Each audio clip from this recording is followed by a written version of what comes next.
तो गाइस कहानी की शुरुआत होती है इस ड्रामा की हीरोइन से जिसका नाम चा जीयून है। वो अपने घर पर बैठकर बेसबॉल मैच देखते हुए अपने बॉयफ्रेंड का इंतजार कर रही होती है। तभी उसको उसके बॉयफ्रेंड का मैसेज आता है। उसने कहा होता है, जीयून मैं ट्रिप पर निकल रहा हूँ, जानता हूँ कि तुम मुझे कुछ बताना चाहती थी पर सॉरी। ये मैसेज देखकर जीयून को काफी बुरा लगता है क्योंकि आज वो अपने बॉयफ्रेंड को शादी के लिए प्रपोज करने वाली थी, पर सारा सरप्राइज प्लान बर्बाद हो गया। अब यहाँ से 8 महीने बीत जाते हैं। हमें पता चलता है कि जीयून को उसके बॉयफ्रेंड ने गोस्ट कर दिया था। वो ट्रेन से ऑफिस जा रही होती है, तभी सभी के फोन पर सेफ्टी अलर्ट मैसेज आता है। बताया गया होता है कि आज बहुत ज्यादा बारिश होने वाली है। जीयून थोड़ी जल्दी ऑफिस आ गई होती है तो कन्वीनियंस स्टोर में आकर ब्रेकफास्ट करने लगती है। तभी यहाँ पर उसका कॉलीग गीते आता है और बताता है कि 3-in-1 आने वाला है। तू किसकी बात कर रहा है? क्या तू कांग सियू को नहीं जानती? जीयून थोड़ा सोचती है और कहती है, कांग सियू वो मशहूर वर्कोहलिक क्या? हाँ, उसी को तो 3-in-1 कहते हैं। No smile, no people, no sorry. Hello, कांग सियू बोल रहा हूँ। आज जो हमारा माल पहुँचना चाहिए था अब तक वो पहुँचा नहीं है। या तो मेरी लिस्ट खो गई है या फिर तुम किसी काम के नहीं हो। उसके चेहरे पर स्माइल नाम की चीज नहीं है। लोगों से बात करना तो दूर, उनसे मिलता तक नहीं है। सामने जूनियर हो या सीनियर, उसके मुंह से सॉरी आज तक किसी ने नहीं सुना। इसीलिए हम उसे 3-in-1 कहते हैं। कुछ लोगों को लिफ्ट तक आने में सिर्फ 1 सेकंड लेट होता है पर वो उनके लिए लिफ्ट नहीं रोकता है। मशहूर 100% टास्क फोर्स प्रोजेक्ट के कामयाबी के पीछे यही था। इतनी तेजी से आगे बढ़ा कि 5 साल में 2 बार प्रमोट होकर सीधा मैनेजर बन गया। जीयून ऑफिस आती है तो उसका टीम मैनेजर फोन पर बात कर रहा होता है और काफी गुस्से में होता है। कॉल कट होने के बाद जीयून पूछती है कि सर कोई दिक्कत हुई है क्या? रिसर्च टीम और फैक्ट्री वर्कर्स में बहुत बड़ा झगड़ा हो गया है। प्रोडक्शन लाइन पूरी तरह ठप पड़ी है। क्या?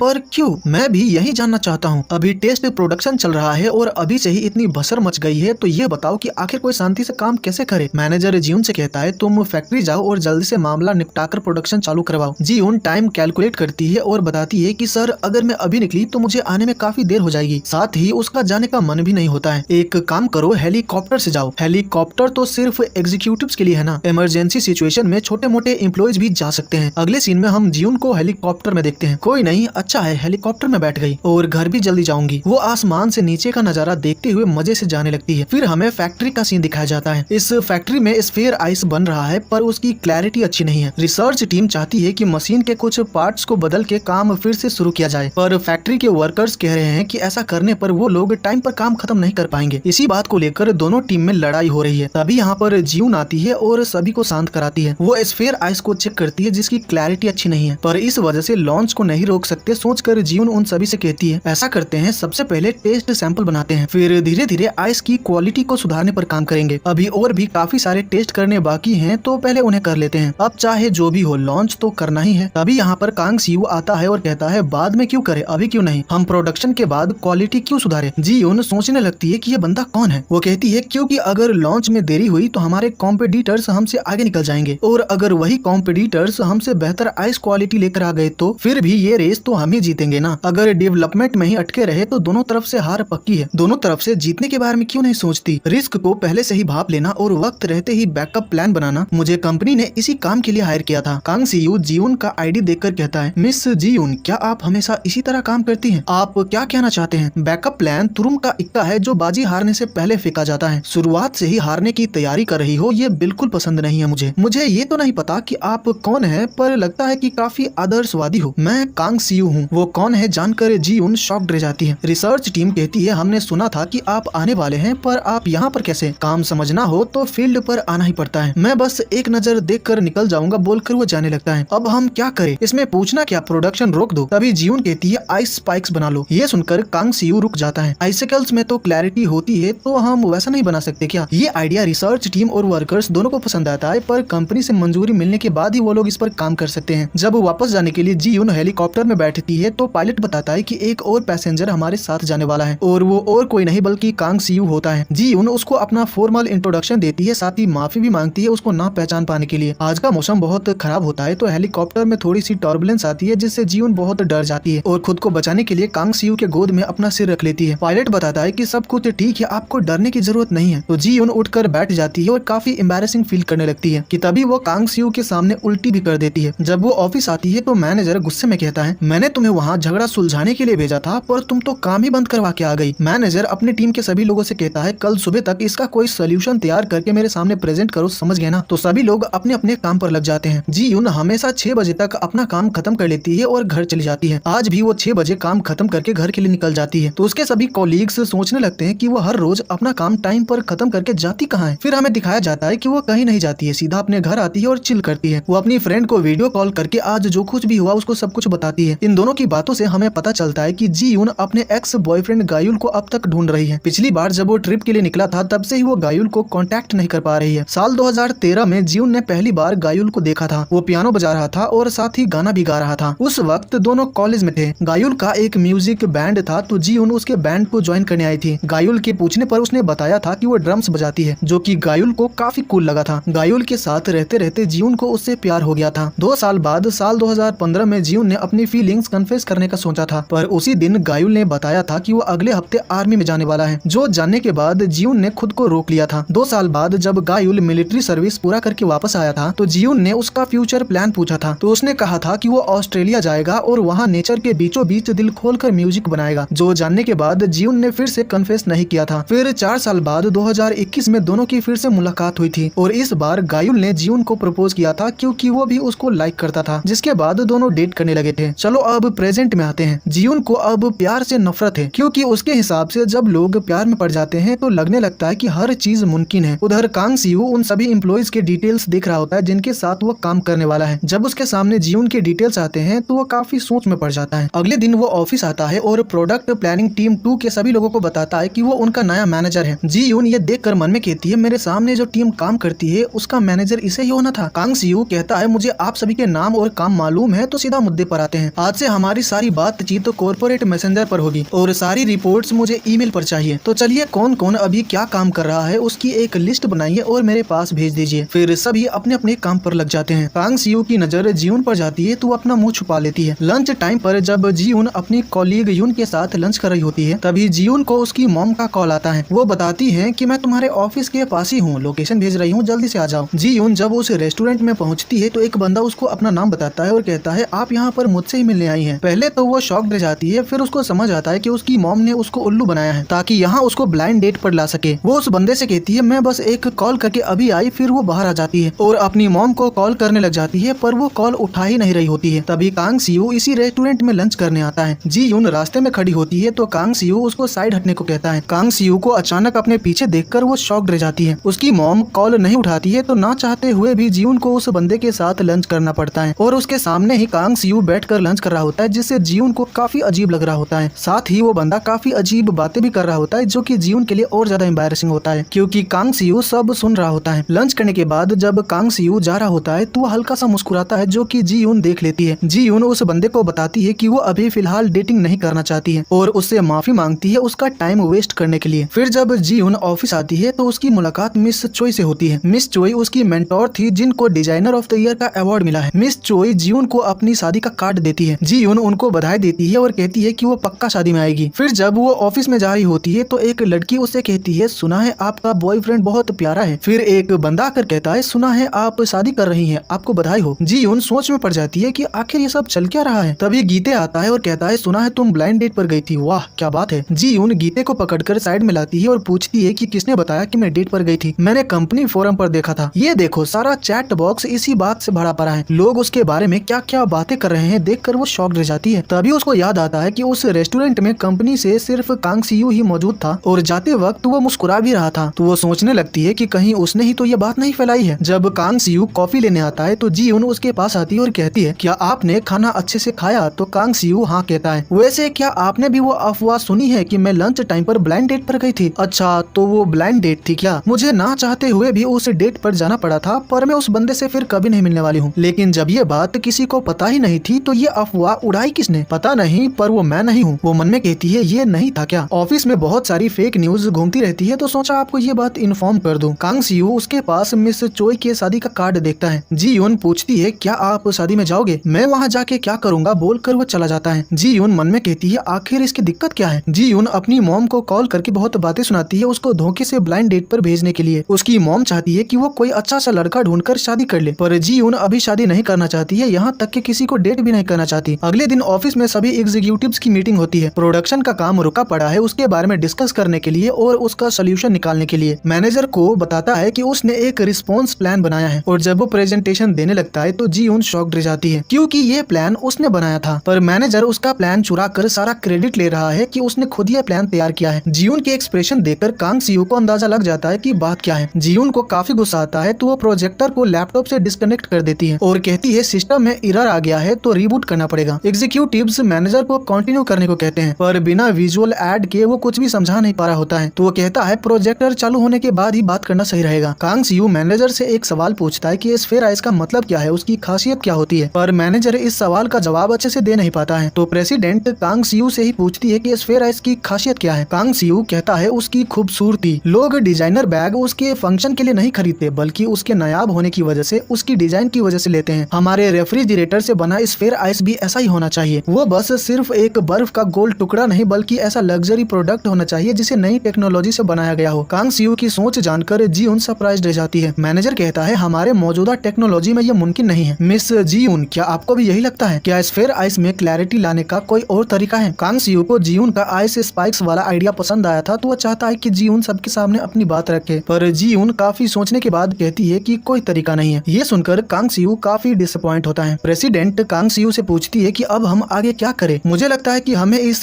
स्फेयर आइस फ्रिज के लॉन्च प्लान को पूरी तरह रोक देना चाहिए। ये सुनकर सभी एग्जीक्यूटिव्स काफी परेशान हो जाते हैं। अगर अभी प्रोडक्शन रोका तो कंपनी को भारी नुकसान उठाना पड़ेगा। आपको इस जिम्मेदारी का एहसास नहीं है क्या? लॉन्च के बाद प्रोडक्ट सरदर्द बन जाए उससे तो नुकसान ही अच्छा है। मीटिंग खत्म होने के बाद जीउन एक खाली रूम में आती है और अपना गुस्सा शांत करने के लिए जोर जोर से मैनेजर को गाली देने लगती है। तभी यहाँ पर कांग सीयू आता है और उससे पूछता है कि तुमने वहाँ पर कुछ कहा क्यों नहीं आइस स्पाइक्स के बारे में? ओ अच्छा, तुम्हें लगा कि अगर कह दिया तो फैक्ट्री की तरह बंद करवा देंगे या कोई फिर से तुम्हारा आइडिया चुरा लेगा, इसलिए मौका मिलने के बाद भी तुमने चुप रहना चुना। तभी जीउन को गीते का कॉल आता है तो वह जाने लगती है, पर जाने से पहले कहती है मैंने चुना नहीं था, बस मुझसे कहा नहीं गया क्योंकि मैं अब भी आइस स्पाइक्स को लेकर श्योर नहीं हूँ। जीउन चली जाती है पर अपना डायरी यहीं भूल जाती है तो कांग सीयू उसका डायरी लेकर देखने लगता है। जीउन गीते के पास आती है और पूछती है कि मुझे क्यों बुलाया? ये सब हमारी टीम की तरफ से शादी का कैश गिफ्ट है तो उनको दे देना। तुम्हारे अलावा हम में से कोई नहीं जा पाएगा क्योंकि इस वक्त काम काफी ज्यादा है। इसमें मिस्टर कांग सीयू का लिफाफा नहीं है तो प्लीज तुम उनसे मांग लेना, मुझे उनसे बहुत डर लगता है, बोलकर वो चला जाता है। जीउन ऑफिस से निकलने से पहले कांग सीयू से लिफाफा मांगने जाती है। तभी उसे याद आता है कि कांग सीयू ने कहा था कि वो शादी में जाने में बिल्कुल इंटरेस्टेड नहीं है, इसलिए लिफाफा मांगना उसे काफी अजीब लगता है तो बिना मांगे ऑफिस से निकल जाती है। जब वो बस स्टॉप पर होती है तो यहाँ पर कांग सीयू आता है जिससे जीउन सोचने लग जाती है कि ये यहाँ पर क्यों आया है। तभी कांग सीयू बैग में से डायरी निकालकर जीउन को देता है। जीउन सरप्राइज रह जाती है और पूछती है कि ये आपको कहाँ मिला? ये मुझे प्रोडक्ट शोरूम में मिला, तुम इसे वहीं भूल गई थी। थैंक यू सो मच, आप इतनी दूर मुझे ये देने के लिए आ गए। हाँ, तुम ऐसा कह सकती हो। तभी बस आ जाती है तो जीउन बस में चढ़ जाती है और सीट पर बैठ जाती है। तभी वो देखती है कि कांग सीयू भी बस में चढ़ गया है और वो उसके पास आकर बैठ जाता है। इससे जीउन हैरान रह जाती है और मन में कहती है इतनी सारी सीट्स खाली है पर ये मेरे बगल में क्यों बैठा? कहीं ये मेरा पीछा तो नहीं कर रहा है? पर क्यों? कांग सीयू कहता है उस डायरी में काफी मजेदार चीजें लिखी हुई है। आपने मेरी डायरी पढ़ी? बिना पढ़े पता कैसे चलता कि किसकी है? हाँ, आपकी बात तो सही है, उसमें काफी कमाल के आइडियाज लिखे हैं। अगर मैं तुम्हारी जगह होता तो खुद को वैसे 10 स्टैम्प्स दे दिए होते, कम पड़ता तो एक और दे देता। जीउन मन में कहती है एक तो ये इतनी दूर मेरी डायरी लौटाने आ गया और अब मेरी आइडियाज की तारीफ भी कर रहा है, कहीं ये वो देने तो नहीं आया है। वो अपना हाथ उसके सामने रखती है और कहती है मैं बिल्कुल सही जगह दे आऊंगी। मैं क्या दूंगा जो तुम दे आओगी? मिस चोई की शादी का गिफ्ट। एक बात बताओ, क्या तुम अपने एक्स हस्बैंड की शादी में कोई गिफ्ट भेजोगी क्या? तभी बस स्टॉप आ जाता है तो कांग सीयू उतर जाता है। ये जानकर जीउन काफी शॉक में होती है कि कांग सीयू मिस चोई का एक्स हस्बैंड है। जीउन मिस चोई की शादी में आती है। उसने कांग सीयू से शादी से रिलेटेड जो बातें कही थी उसके बारे में सोचकर उसे काफी बुरा लग रहा होता है तो वो कांग सीयू को मैसेज करती है मैं जीउन आपसे माफी मांगनी थी, मुझसे गलती हो गई थी क्योंकि मुझे कुछ पता नहीं था। अगर आपको बुरा लगा हो तो आई एम सो सॉरी। शादी अटेंड करने के बाद थोड़ा चिल करने के लिए वो एक पार्क में आकर बैठ जाती है। पार्क में बहुत सारे कपल्स अपने बच्चों के साथ आए होते हैं जिनको देखकर जीउन को याद आता है कि एक वक्त था जब वो भी अपने बॉयफ्रेंड गायुल से शादी करना चाहती थी। दोनों एक दूसरे के साथ बहुत खुश थे पर ऐसा हो नहीं पाया, गायुल उसे छोड़कर चला गया। इसके बारे में सोचकर वो काफी सैड हो जाती है। उसने गायुल को बहुत मैसेज किए थे पर उसका एक भी रिप्लाई नहीं आया। तभी उसको कांग सीयू का मैसेज आता है अगर माफी चाहिए तो एक ड्रिंक पिलानी पड़ेगी। शाम को जीउन उससे मिलने जा रही होती है तो रोड क्रॉस करते वक्त कांग सीयू का कॉल आता है मैं दिखा तुम्हें, आप कहाँ पर हैं? मैं सड़क के दूसरी तरफ हूँ। कांग सीयू उसको दिख नहीं रहा होता है तो वो सड़क के बीच में रुक कर हर तरफ उसे ढूंढने लगती है। रोड क्रॉस करने का टाइम ऑलमोस्ट खत्म ही होने वाला होता है। तभी कांग सीयू उसके पास आता है और उसका हाथ पकड़कर जल्दी से रोड क्रॉस करता है। तुम पागल हो क्या? सड़क के बीचों बीच क्यों खड़ी हुई थी? चलो चलते हैं। जीउन मन में कहती है मैंने कभी नहीं सोचा था कि मैं वीकेंड पर इस बंदे से अकेले में मिलूंगी। कांग सीयू उसको एक बार में लेकर आता है। मैं हैरान हूँ कि आपको ऐसी जगहों जगहों के बारे में भी पता है। इस जगह का मालिक मेरा दोस्त है। कांग सियू को देखकर उसका दोस्त स्योंगमिन कहता है, अबे तू यूएस से वापस कब आया? जी यून मन में कहती है, इस बंदे का दोस्त भी है, जब कोई आता नहीं है तो इसे बंद क्यों नहीं कर देता? सलाह आते ही ज्ञान झाड़ने लग गया। दोनों बैठ जाते हैं तो स्योंगमिन उनके लिए ड्रिंक बनाता है। मुझे स्टोर रूम में कुछ काम है तो मैं अभी आता हूँ बोलकर वो चला जाता है। जी यून उसको देखने लगती है और मन में कहती है, ऑफिस के बाहर तो ये बंदा बिल्कुल ही अलग इंसान लगता है। अचानक मैसेज किया तो तुम्हें हैरानी हुई होगी ना? हाँ थोड़ी सी। शादी अच्छे से तो हो गई ना? जी यून मन में कहती है, तो अच्छा इसलिए मिलने बुलाया है? हाँ सब कुछ अच्छे से हो गया था। कांग सियू को सैड देखकर वो थोड़ी फनी सी बातें करने की कोशिश करती है, साथ ही पूछती है कि आज पूरे दिन उसने क्या किया। बस दिन भर वर्कआउट कर रहा था। सही है, ऐसे दिन पर तो कुछ ना कुछ करते रहना चाहिए और सारा गम भुलाने के लिए ड्रिंक करना चाहिए। तभी जीउन को एहसास होता है कि उसने ये क्या बोल दिया और क्यों बोला। हाँ मुझे भी लगता है कि आज के दिन तो पीना बनता है। फिर दोनों ड्रिंक करने लगते हैं। वैसे आज के बाद मैं प्रोडक्ट प्लानिंग टीम 2 का मैनेजर नहीं रहूंगा, मुझे काम से निकाल दिया गया है। ये सुनकर जीउन शॉक्ड रह जाती है। वो कहती है, इसीलिए आपको प्रेसिडेंट के सामने प्रोडक्शन बंद करने की बात नहीं करनी चाहिए थी। जीउन को उसके लिए बुरा लग रहा होता है और ये बात कांग सियू भी नोटिस करता है। तभी कांग सियू को प्रेसिडेंट का कॉल आता है। तुम ड्रिंक करो, मैं बात करके आता हूँ बोलकर वो बाहर चला जाता है और जब कुछ देर बाद बात करके वापस आता है तो जीउन को सोया देखता है। इसे क्या हो गया? तेरे बाहर जाते ही पूरी बोतल गटक गई है। दोनों उसको उठाने की कोशिश करते हैं पर वो टस से मस नहीं होती है। तो कांग सियू उससे कहता है, मिस यूजिन उठ जाओ, ऑफिस का टाइम खत्म हो गया है। ये सुनते ही वो होश में आ जाती है। कांग सियू उसको घर छोड़ने जाने लगता है क्योंकि वो काफी नशे में है। जीउन कहती है, मैं कभी भी देर तक काम नहीं करती, आज तो पी रखी है, नहीं तो बिल्कुल टाइम पर चलती हूँ, इसीलिए लोग मुझे घड़ी की परी कहते हैं। ओह अच्छा, तो तुम परी हो? ये परी कब से बन गई तुम? नौकरी के तीसरे साल तक ना मैं रात भर जागकर काम करती थी क्योंकि उस वक्त मैं बहुत कुछ करना चाहती थी। फिर 5वें साल तक मेरे सिर पर बॉसेस के काम का बोझ था और पाँव जूनियर्स के फैलाए रायते में फिसल रहा था। अगर मेरे 10 हाथ होते तब भी काम पूरा नहीं होता। इसीलिए ये वक्त आते आते लोग अक्सर नौकरी बदल लेते हैं। एक काम के चक्कर में मुझे चक्कर आ गया था पर उससे कोई फर्क नहीं पड़ा। मेरे कुछ दिन छुट्टी लेने के बावजूद भी कंपनी के काम पर कोई असर नहीं पड़ा। मुझे लगता था कि अगर मैंने नौकरी छोड़ी तो कंपनी बिल्कुल बिखर जाएगी, पर जब जब कोई टायर पंचर होता है ना तो एक स्टेपनी तैयार मिलती है। बिल्कुल सही, और इसीलिए मैंने तय किया कि मैं घड़ी की परी बनूंगी। मैंने डिसाइड कर लिया कि चाहे कुछ भी क्यों ना हो जाए मैं अपने टाइम पर ही निकलूंगी। तुम्हारे साथ इतना कुछ हुआ फिर भी तुम नौकरी छोड़कर नहीं गई। ये सुनकर वो रुक जाती है और कहती है, वो चला गया मुझे छोड़कर। मैं तो उसे प्रपोज करने वाली थी पर वो मुझे छोड़कर चला गया। किसकी बात कर रही हो? कौन भाग गया? मेरा बॉयफ्रेंड भाग गया, मेरा मतलब एक्स बॉयफ्रेंड। काम की बातों में अचानक तुम्हारा बॉयफ्रेंड कैसे आ गया? अरे सर, डेटिंग करना और नौकरी करना दोनों एक जैसे ही हैं। शुरुआत में दिल तेजी से धड़कता है, बहुत खुश खुश रहता है, लेकिन कुछ टाइम बीतने के बाद सिर्फ कमियां दिखाई देती है। नौकरी छोड़ने का मन करता है कि तभी सैलरी आ जाती है, ब्रेकअप करने का मन करता है कि तभी एनिवर्सरी आ जाती है। फिर एक दिन सर पर सवालों का पहाड़ होता है कि मैं ये कर क्या रही हूँ? आपने भी कहा था कि मैं एक डरपोक हूँ, चाहे कुछ भी हो जाए मैं सिर्फ बैकअप के बारे में सोचती हूँ, प्लान बी बनाती रहती हूँ। अब मुझसे यही हो पाता है तो मैं क्या करूँ? आपको क्या लगता है आप अलग हो? आपकी भी तो नौकरी चली गई। तभी जीउन का पैर उसके खुद के पैर से टकरा जाता है। कांग सियू उसको पकड़ लेता है, उसको गिरने से बचा लेता है। जीउन उसको देखने लगती है, संभल कर चलो, अगर इस उम्र में हड्डी टूटी तो बड़ी मुश्किल से जुड़ेगी। कल क्या कर रही हो? मुझे लगता है कि हमें कल फिर से मिलना चाहिए, अगर तुम चाहो तो। ये सुनकर जीउन हैरान रह जाती है, फिर थोड़ा सोचने के बाद कहती है, क्या आप मेरे घर पे एक और ड्रिंक पीना चाहोगे? ये सुनकर कांग सियू शॉक्ड रह जाता है और दोनों एक दूसरे को देखने लगते हैं।